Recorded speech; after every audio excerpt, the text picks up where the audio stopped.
Well, he's kind of a nerd, but that's okay. He's a friend of the show. He's come here pretty regularly. I'm excited to hear his Star Wars jokes. So please clap for Kyle Adams, everybody!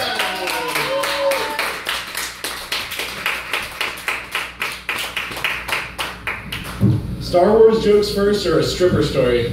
Star Wars jokes. Star Wars stripper? Gotcha.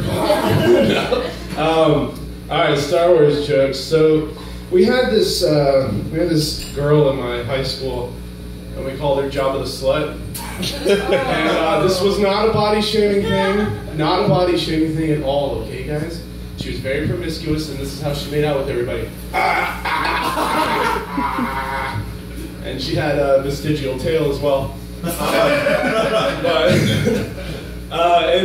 Star Wars has been part of my life for a long time, so this is good. Because I have nothing else. And in elementary school, I remember this one kid. He was bragging about every Star Wars toy he had. He's like, "Listen, I got all the Star Wars toys. Come to my house and we'll play with them. It'll be awesome." And I told all my friends, I was like, "Listen, this guy has all of them. He's got every single one of them. Let's go down there." And we're like, "Oh, we're going to play with Boba Fett. We're going to play with Luke. We're going to play with Darth Vader. We're going to play out all of our favorite scenes." This motherfucker, we come to his house, he's got all those obscure, like, crazy aliens, like, from the cantina scene. Like, his whole house, And it was like, I was looking at his shelf, I was like, "Dude, that's Alf with a shark glued onto it. What the fuck is that thing?" Like, and you realize that's how you can tell someone's a psychopath in elementary school. They don't have the correct Star Wars toys.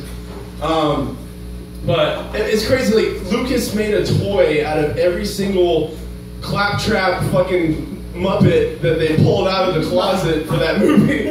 And he's a genius, because he finagled the rights to the merchandising, and he's like, "I'm going to put every single fucking thing on there is going to be a piece of plastic." And I thought that these were a new thing, like they had started making them when I was younger. No, they've been doing all of them since like 77, like all the random aliens and everything since it started. But I think a funny concept is George Lucas in a kindergarten classroom when he was like a little kid, and he would never be happy with his project that was up on the wall. He'd get some new set of crayons or something, he'd have to like fix it and go up there like.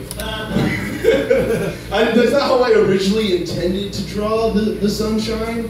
I wanted it to sparkle more. I was like, he's kind of a dick in that sense. And the thing about Star Wars jokes, you got to start with the middle. Then you got to phone in the beginning, and then you slam dunk the end. Woo! Let's hope, at least. All right, that's what I got for Star Wars so far. All right. Let's see. So he's talking about marijuana being legal here, and I'm excited for it. I think the laws are a little strange, though. They say that you can have an ounce on you at all times, but you're not allowed to smoke in public, and you're not allowed to do anything with it. So that's your traveling ounce. So you keep that guy next to you. You put a seat buckle down on him, make sure he's safe, and you take care of that guy. But it's ridiculous. Like, why did he even give us that much? Like, an ounce is way too much.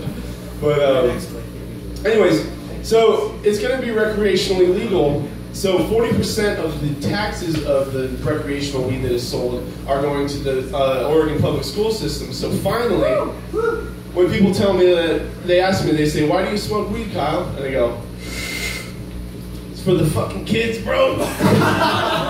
Doing my part. All right, so I'll give you guys an option. This will be like one of those choose your own adventure stories. And if you get scared, you can keep your thumb on one of the pages, and we can go right back to the other one. So don't even worry about it. So I've got the stripper story, or I've got the time that I lived with a squatter off of Craigslist. Which one do you guys want to hear? The latter. Squatter? Okay, the squatter. Okay. So I moved in with this guy. I had to get a new place. I didn't have a job. I had no other means. My dad was sending me money, and I just off the bat just moved right in with this guy. Didn't know anything about him.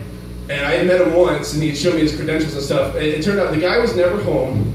Something in the fridge stunk like it had died a long time ago. I had to keep my food in zipper bags because the smell like permeated everything I put in the fridge.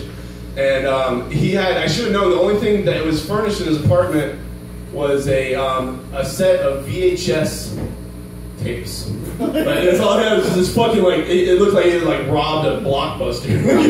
They all had, some had like Hollywood video stickers and shit on them, and it was just really awkward. But I ended up figuring out the whole thing that like we were about to get kicked out, and I had already paid this dude like $800, and we were going to get kicked out right away. Like, so I left in the night, and I stole. I've never stolen from anyone in my life, but I stole 10 of his VHS tapes because I feel like he owed those to me. I got Bad Boys and Bad Boys 2. Yes. So that was a victory, you guys. And my first encounter on Craigslist. Thank you very much, guys.